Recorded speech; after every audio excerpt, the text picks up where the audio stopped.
தனித்த பலமான கூட்டணி கட்சியை உருவாக்கும் முயற்சியில் விஜய்.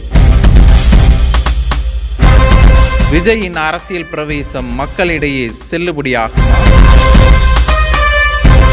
தலைவா, கத்தி, சர்க்கார் போன்ற அரசியல் படங்களை எடுத்த விஜய் மறைமுகமான அரசியலிருந்து முழுவதுமா இப்ப தமிழக வெற்றி கழகம் அப்படின்ற கட்சியை தொடங்கி அரசியலுக்குள்ள புகுந்திருக்காரு. தமிழ், தெலுங்கு, மலையாளம், கன்னடம், ஹிந்தின்னு ரொம்ப ஃபேமஸாக இருக்கிற இந்த சமயம் விஜய் அரசியலுக்கு வர்றது மக்கள் அனைவராலும் ஆச்சரியமாக பார்க்கப்படுது. அதே நேரத்தில் அரசியல் ஆர்வலர்கள் என்ன சொல்கிறாங்கன்னா, இந்த வருகை சரியானது.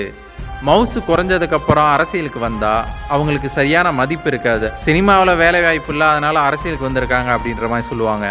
ஆனால் இப்போ இவ்வளோ பெரிய இடத்த விட்டுட்டு நம்மளுக்காக வந்திருக்காருன்னு சொல்லுவாங்கன்னோ. இப்போ ஃபேன் பேஸ் அதிகமாக இருக்கிற டைமே அதை சரியாக பிடிச்சிக்கணும்னு விஜய் முயற்சி பண்ணுறதாகவும் சொல்கிறாங்க. இதில் தோற்று போன 2 பேர் பார்த்தீங்கன்னா நவரச நாயகன் கார்த்திக், கமல்ஹாசன். அவங்க இருவருமே அரசியலுக்கு வந்த காலகட்டத்தில் அவங்களுக்கு பெரிதான படங்கள் கிடையாது. அந்த காரணத்தால் தான் விஜய் எம்ஜிஆரை கணக்கு வச்சுக்கிட்டு மவுசு அதிகமாக இருக்கிற இந்த சமயத்திலேயே அரசியலுக்குள்ளே நுழைஞ்சிருக்காரு.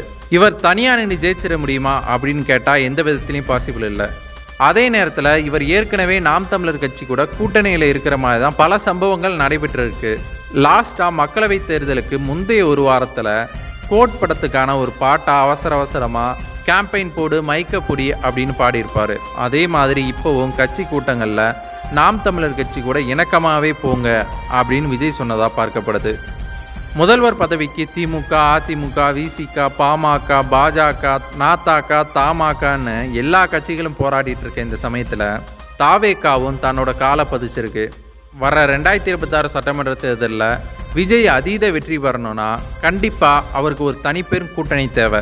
அது கண்டிப்பாக வலதுசாரிகளாக இருக்க முடியாது. ஏன்னா வலதுசாரிகளை ஏற்றுக்கொள்கிற பக்குவம் தமிழ்நாட்டிற்கு கிடையாது.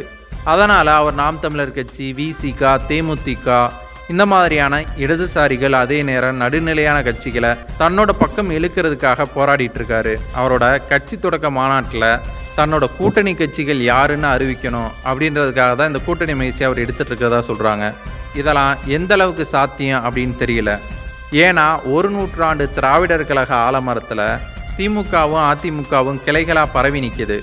அதனால் கண்டிப்பாக அவங்களோட எதிர்ப்பெல்லாம் தாண்டி தான் விஜய் ஜெயிக்க முடியும்.